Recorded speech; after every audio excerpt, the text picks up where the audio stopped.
Following the unfortunate departure of Nirvana in the year 1994, musician and artist Dave Grohl was left depressed as he had just lost one of his best friends and bandmates that he had ever known up until that time. He had wanted nothing to do with music after 1994, but felt he had to do something. So it was just time to keep playing, you know. I'd been in bands a long time before that. I wasn't ready to give up music, you know. And there were times where I really felt like it. It was hard to listen to music. He was uncertain of what to do next, even considering abandoning his musical career despite a few invitations by bands such as Danzig or Tom Petty to become their drummer, with Grohl stating, "It would just remind me of being in Nirvana. Every time I sat down at a drum set, I would think of that." He recorded what we now know as the demo tapes called Pocket Watch earlier, and he took some inspiration from there. Dave Grohl most certainly probably needed this period of time after Cobain's death to recoup and get some inspiration after the craziness of the Nirvana train. However, he was a true musician who needed to work on his art. After 6 months or so of serious depression, he decided enough is enough and got himself studio time and recorded the first Foo Fighters self-titled record, released on July 4th, 1995. Dave Grohl wrote and recorded the entire album himself, playing all instruments and vocals, with the assistance of producer Barrett Jones at Robert Lang Studios in Seattle, Washington in 1994. Grohl and Barrett Jones produced the record across a period of 1 week in October 1994, approximately 6 months after Cobain's death, with Grohl on vocals and all instruments.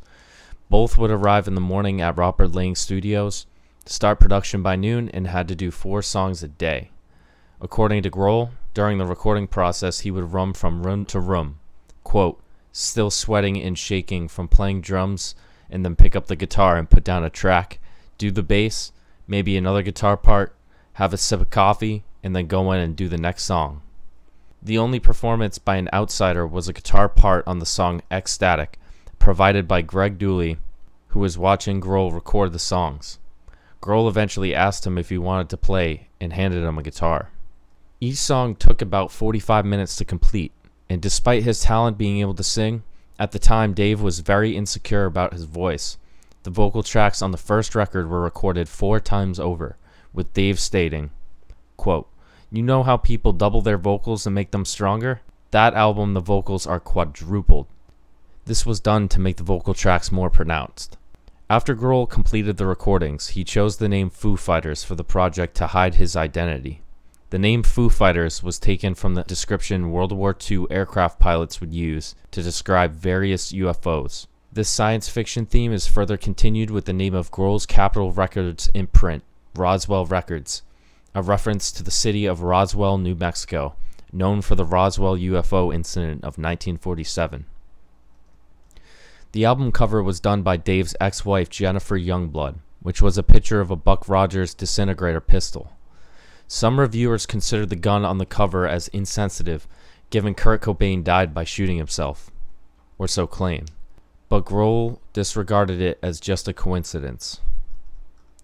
After the recordings were done, he then passed cassette and CD copies of the sessions to personal friends, much like his previous demo tape Pocket Watch. When the tapes attracted record label interest, Grohl signed with Capitol and recruited a full band to perform the songs live. The album was promoted through extensive tours and 6 singles, 2 of which received music videos. Personally, this is one of my favorite albums of all time and must be in my top 10 or top 20. It reached high success and was a favorite among fans, and soon reached platinum status in the year 1996. By 2011, the record had sold 1.4 million units in North America. Despite the downfall of Nirvana and many controversies over the integrity and longevity of the band during the end times, Dave Grohl was still extremely sad over the loss of Kurt Cobain. The last song on the first Foo Fighters record, Exhausted, was even shared with Kurt, and they had even planned to put it on a future Nirvana record.